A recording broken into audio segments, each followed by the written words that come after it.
ब्रह्ममुरारिसुरार्चितलिङ्गं निर्मलभाषितशोभितलिङ्गं जन्मजदुःखविनाशकलिङ्गं तत्प्रणमामि सदा शिवलिङ्गं देवमुनिप्रवरार्चितलिङ्गं कामदहनकरुणाकरलिङ्गं रावणदर्पविनाशकलिङ्गं तत्प्रणमामि सदा शिवलिङ्गं सर्वसुगन्धसुलेपितलिङ्गं बुद्धिविवर्धनकारणलिङ्गं सिद्धसुरासुरवन्दितलिङ्गं तत्प्रणमामि सदा शिवलिङ्गं कनकमहामणिभूषितलिङ्गं फणिपतिवेष्टितशोभितलिङ्गं दक्षसुयज्ञविनाशकलिङ्गं तत्प्रणमामि सदा शिवलिङ्गं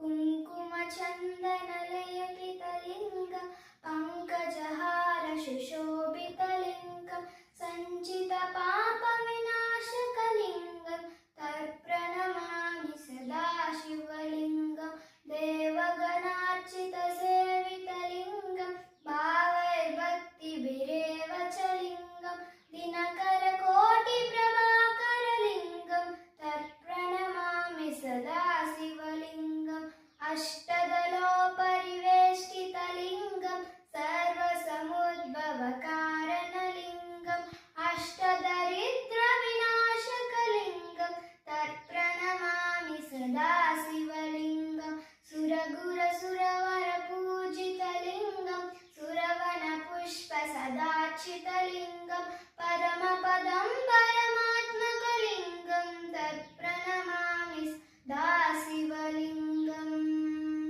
लिङ्गाष्टकमिदं पुण्यं यः पठेच्चिदसन्निधौ शिवलोकमाप्नोति शिवे